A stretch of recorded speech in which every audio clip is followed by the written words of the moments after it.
भारत के एक छोटे से गांव सूरजपुर में ठंड का मौसम अपने पूरे जोर पर था। खेतों में सुनहरी फसल लहरा रही थी और आसमान रंग बिरंगी पतंगों से भरने वाला था। मकर संक्रांति का त्योहार पास आ चुका था, लेकिन इस साल सूरजपुर के हर घर में खुशी नहीं थी। सुबह सुबह गांव में चूल्हों की आग जल रही थी। तिल और गुड़ की मीठी खुशबू हवा में फैल रही थी। पर इसी गांव में रहते थे एक गरीब किसान, रघु काका। रघु काका गहरी सांस लेते हुए कहते हैं, पिछला साल सूखे में निकल गया। इस बार मकर संक्रांति पर बच्चों को तिल गुल भी नहीं खिला पाऊंगा। रघु काका की पत्नी शांति कहती है, भगवान सब ठीक करेंगे जी। त्योहार है, कोई ना कोई रास्ता जरूर निकलेगा। इसी गांव में रहते थे धनराज सेठ, जिनके पास पैसों की कोई कमी नहीं थी। उनका घर त्योहार के लिए खूब सजा हुआ था। धनराज सेठ कहते हैं, ध्यान रखना, इस बार मकर संक्रांति सिर्फ अपने घर में मनाई जाएगी। किसी गरीब को बुलाने की जरूरत नहीं। उनकी बहू रेखा कहती है, पर बाबूजी, त्योहार तो बांटने से बढ़ता है ना। धनराज सेठ गुस्से में कहते हैं, मुझे मत सिखाओ, मेरा पैसा है, मेरी मर्जी। गांव के बच्चे पतंग उड़ाने की तैयारी कर रहे थे, पर रघु काका का बेटा मोहन चुपचाप उदास बैठा था। गांव का एक बच्चा कहता है, मोहन, तेरी पतंग कहाँ है? मोहन नीचे देखते हुए कहता है, इस बार पतंग नहीं है। पिताजी के पास पैसे नहीं हैं। मोहन की आंखों में आंसू थे, पर उसने किसी से शिकायत नहीं की। गांव में रहती थी दादी अम्मा, जिनकी बात पूरा गांव मानता था।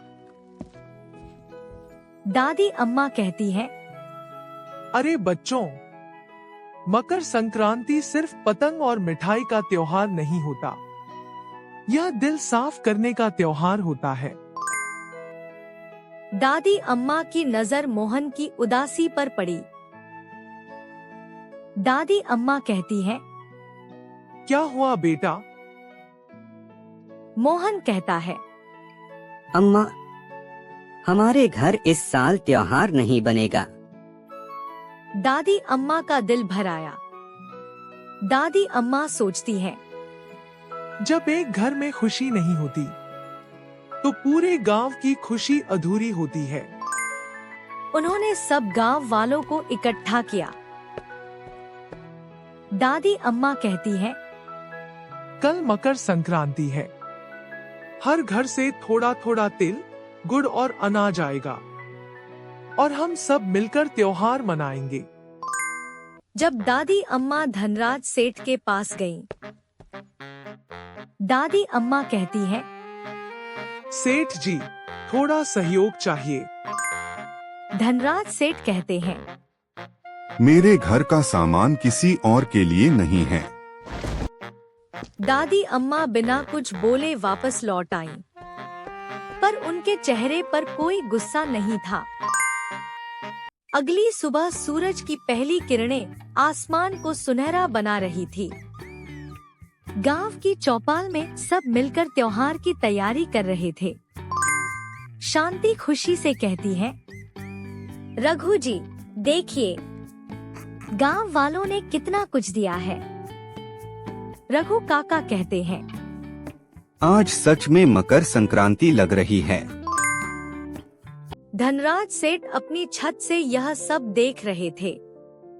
बिना बुलाए भी सब लोग हंस रहे थे, बांट रहे थे। रेखा कहती है, बाबूजी, देखिए, बिना ज्यादा पैसों के भी लोग कितने खुश हैं। सेठ का दिल धीरे धीरे पिघलने लगा। धनराज सेठ शर्मिंदा आवाज में कहते हैं, शायद मैं ही गलत था। सेठ तुरंत चौपाल की तरफ चले आए। धनराज सेठ कहते हैं, दादी अम्मा मुझे माफ कर दीजिए। ये तिल गुड़ कपड़े सब गांव वालों के लिए। दादी अम्मा मुस्कुराते हुए कहती हैं, यही है असली मकर संक्रांति सेठ जी। बच्चे पतंग उड़ा रहे थे और मोहन के हाथ में सबसे बड़ी पतंग थी।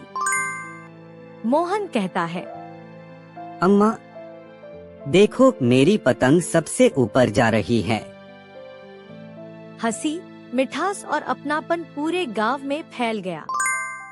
उस दिन सूरजपुर के लोगों ने यह समझा, मकर संक्रांति सिर्फ फसल का नहीं, दिलों की कड़वाहट को मिठास में बदलने का त्योहार है। जो खुशी बांटता है वही सच में अमीर होता है। और इसी के साथ आज की कहानी होती है समाप्त। अगर आप और ऐसी कहानियां सुनना चाहते हैं तो किड्स स्टोरीज हिंदी को सब्सक्राइब कर दीजिए। मिलते हैं अगली कहानी में, तब तक के लिए बाय बाय।